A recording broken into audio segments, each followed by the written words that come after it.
Assalamu alaikum everyone. Today in this fourth part of real numbers, we will be studying like sets and unlike sets from practice set 2.3. So here like sets means, for example, if here we are taking in the general form, that is n root of a, and the second one is minus k1 n root of a. Okay, so here see in this both the sets, here k is positive, here k is negative, so it doesn't matter whether the number given outside of the root it is positive or negative. Only to identify the like sets we have to verify, we have to check whether the orders are n, no? So n, which is the number written in this radical sign inside of this V-shaped sign, is only called as order. So orders of both the sets are equal. At the same time, the radicand means the rational number which is written inside of this radical sign, this a here, it means the radicand. So here radicands of both the sets are equal and the orders are also equal, or we can say they are similar. Then we can say these sets are the like sets or the similar sets. Understood?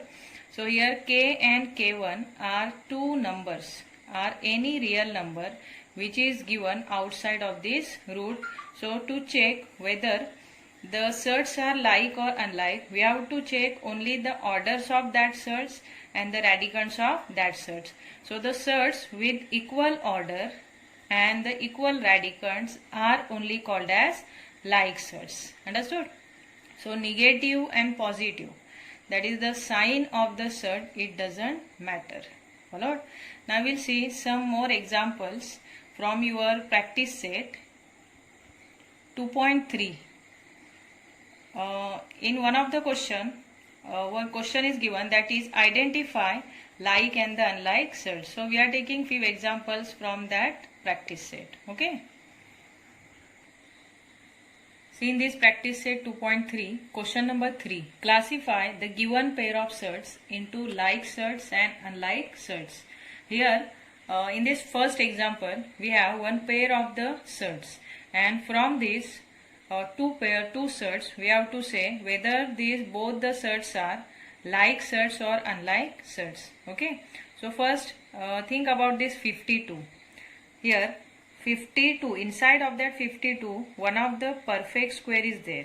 So that we have to find out. At the same time, the prime number, prime factor or the prime number which is given inside of this second set root is the 13. So it is the smallest one. Na? Means from this 52 and 13, which one is the smallest one? 13 is the smallest one. So here we will convert this 52 into two different factors. One is 13 and another, that means the second number, it must be one of the perfect square. Yeah, why it must be one of the perfect square?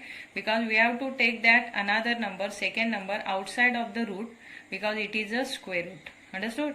And that's why we have to search whether inside of the 52 one factor is 13 and another it is a perfect square or not.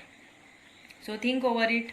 Divide this 52 by 13 and see whether this 52 is divisible by 13 or not, and whether two different factors, one is the perfect square, another is the prime number, are there in this 52 or not. Search 52, root 52 is equal to 13 fours are correct. So 13 fours are 52. So 52 we can write as 13 multiplied by 4, and in the next step we can take this 4 outside of the root because it is the perfect square of 2, and here the order is 2, means it is the square root. So we can take the square root of this perfect square 4 as a 2. So 4 will jump outside of the root as its square root 2, and 13 will remain inside the root. So 13 will confine as it is because 13 is not the perfect square of any number. So what is the second form? What is the another form of this root 52? It is 2 root 13, means root 52 is nothing but 2 root 13.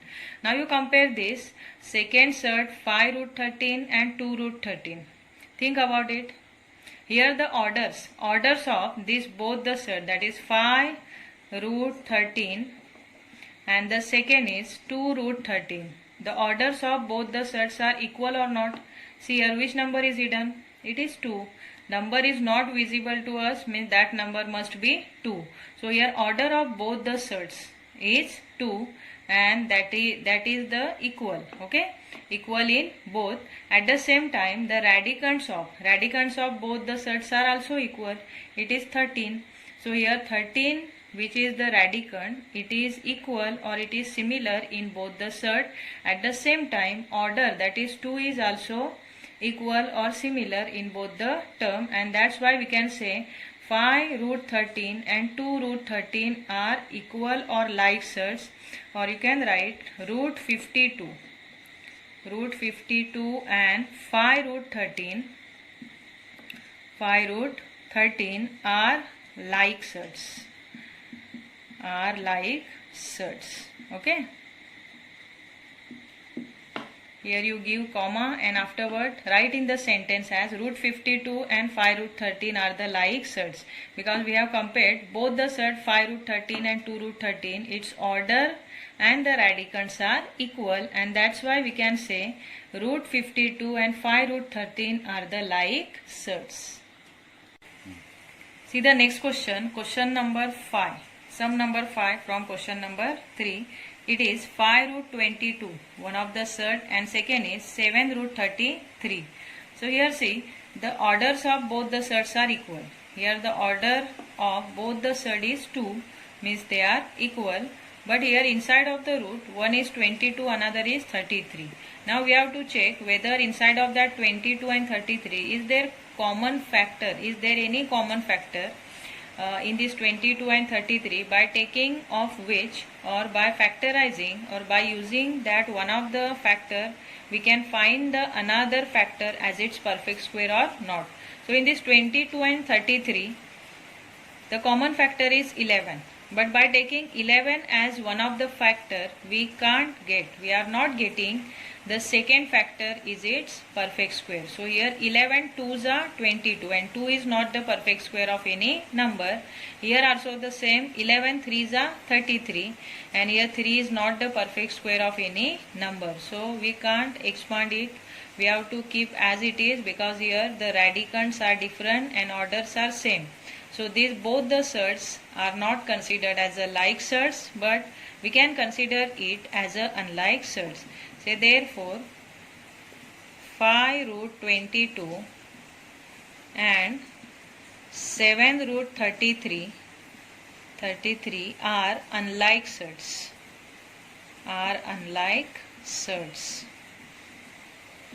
Okay. Now we are taking one more example from your same practice set 2.3. Next question is question number 4. In that two surds are given, 19 root 12 and 6 root 3. So here the orders of both the surds are equal, 2 of each. Okay. But here inside of the first root 12 is there, second root 3 is there. So we have to think over this 12, because 3 is the smallest one out of this 12 and 3.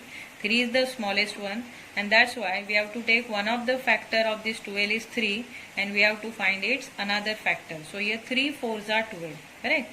So here 4 is the another factor of 12 and 4 is also the perfect square. So we can split this 12 as 3 and 4.